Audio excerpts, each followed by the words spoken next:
नमस्कार, मैं हूं निकिता और आप देख रहे हैं सत्य हिंदी।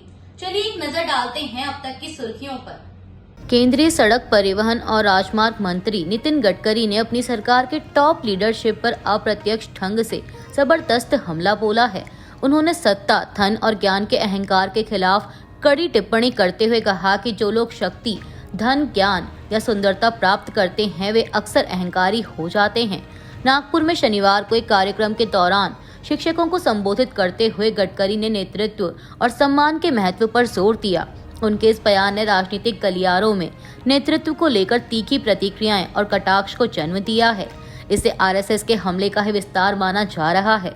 दरअसल चंद दिनों पहले आरएसएस प्रमुख मोहन भागवत ने भी कहा था कि 75 वर्ष ऐसी उम्र है जब इंसान को सक्रियता से रुक जाना चाहिए।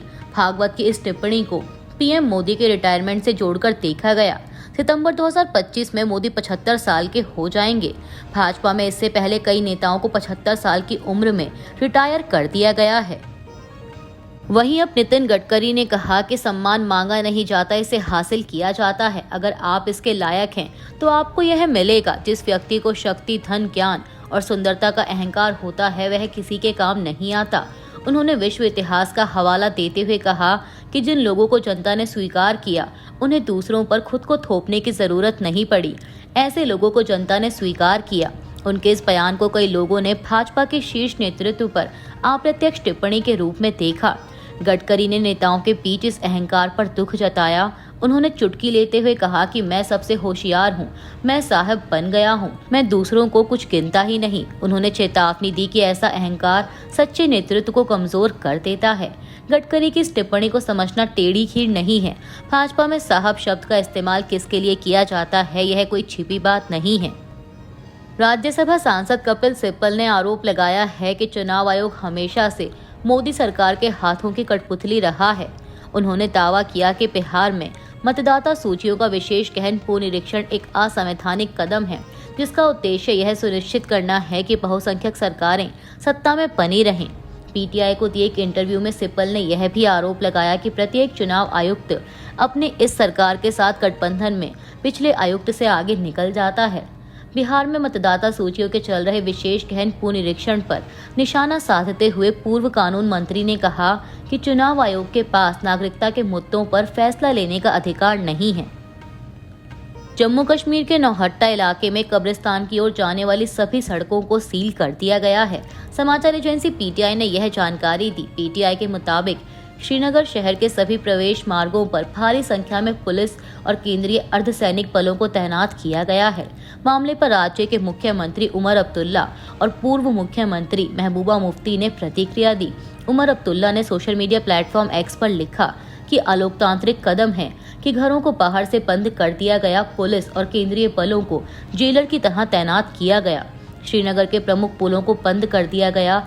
यह सब इसलिए किया जा रहा है कि उस ऐतिहासिक कब्रिस्तान पर लोगों को जाने से रोका जाए, जहां वे लोग दफन हैं जिन्होंने कश्मीरियों को आवाज देने और उन्हें सशक्त बनाने के लिए अपनी जान दी।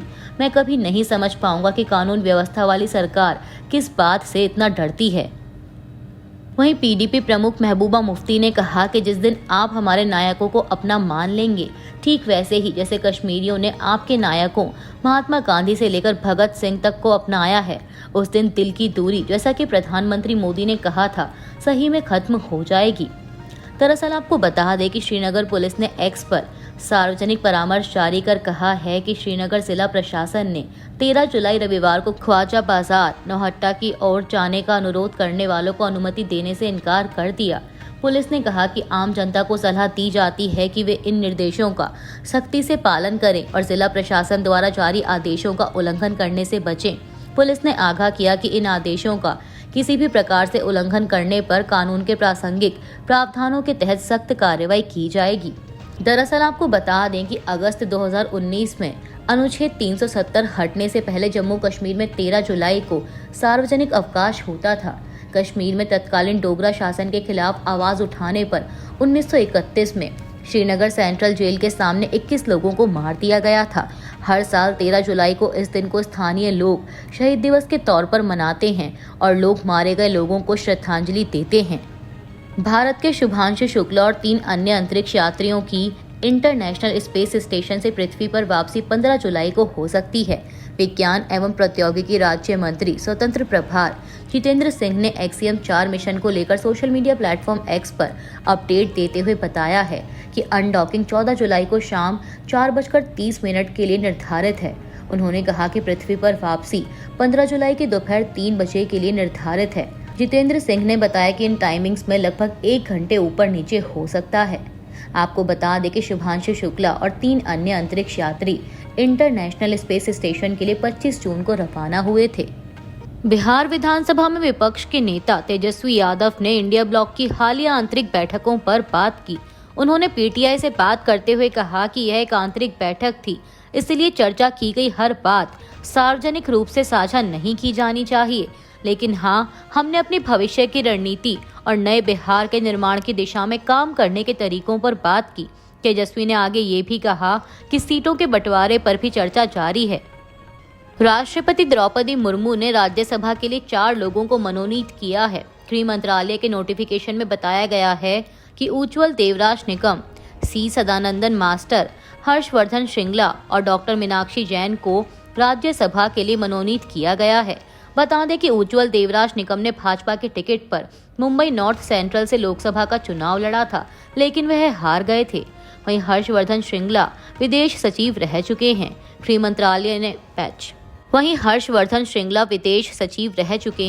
गृह मंत्रालय ने नोटिफिकेशन में कहा कि राष्ट्रपति ने नामित सदस्यों के रिटायरमेंट के कारण खाली हुए पदों को भरने के लिए राज्यसभा में इन 4 को नामित किया है।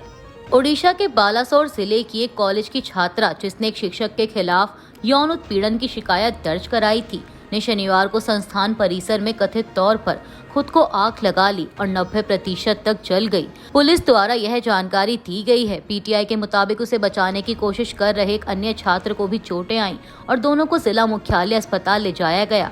बाद में उसे बेहतर उपचार के लिए एम्स भुवनेश्वर रेफर कर दिया गया। पुलिस ने बताया कि घायल छात्रा की देखभाल के लिए 12 सदस्यीय डॉक्टरों की एक टीम बनाई गई है। गाजियाबाद की एक सीबीआई अदालत ने 2007 के एक जालसाजी मामले में कांग्रेस सांसद इमरान मसूद के खिलाफ गैर जमानती वारंट जारी किया है और गाजियाबाद पुलिस को उन्हें अदालत में पेश करने का निर्देश दिया है। पीटीआई के मुताबिक इस घटनाक्रम की पुष्टि करते हुए सरकारी वकील आदेश कुमार त्यागी ने शनिवार को बताया कि यह मामला 2007 में सहारनपुर नगर पालिका के कार्यकारी अधिकारी द्वारा मसूद के खिलाफ भारतीय दंड संहिता की धाराओं 420 धोखाधड़ी, 467 मूल्यवान प्रतिभूति की जालसाजी, 468 धोखाधड़ी के उद्देश्य से जालसाजी और 471 जाली दस्तावेजों को असली के रूप में इस्तेमाल करना के तहत दर्ज कराई गई प्राथमिकी से उत्पन्न हुआ है। त्यागी के अनुसार ये आरोप 8 मार्च 2007 को 40 लाख रुपए की धोखाधड़ी वाले लेन देन से जुड़े हैं, जब इमरान मसूद सहारनपुर नगर निकाय के अध्यक्ष थे। यूक्रेन के राष्ट्रपति व्लादिमीर जेलेंस्की ने कहा है कि अमेरिका ने मिलिट्री सप्लाई फिर से शुरू कर दी है। अमेरिका ने यह कदम ऐसे समय में उठाया है जब उसने पिछले हफ्ते कुछ अहम हथियारों की आपूर्ति रोक दी थी। अमेरिकी राष्ट्रपति ट्रंप ने एनबीसी न्यूज से गुरुवार को कहा था कि उन्होंने नेटो के साथ एक समझौता किया है, जिसके तहत इस गठबंधन के जरिए अमेरिकी patriot air defence system Ukraine को मिलेगा। यह फैसला रूस के बढ़ते हवाई हमलों के बाद लिया गया। जेलेंस्की ने चिंता जताई थी कि अगर हथियारों की आपूर्ति रुकती है तो इससे यूक्रेन की सुरक्षा पर असर पड़ेगा। अभी के लिए बस इतना ही। बाकी की खबरों के लिए बने रहिए सत्य हिंदी के साथ। Copyright disclaimer under Section 107 of the Copyright Act 1976. Allowance is made for fair use for purposes such as criticism, comment, news reporting, scholarship, and research. Fair use is a use permitted by copyright statute that might otherwise be infringing.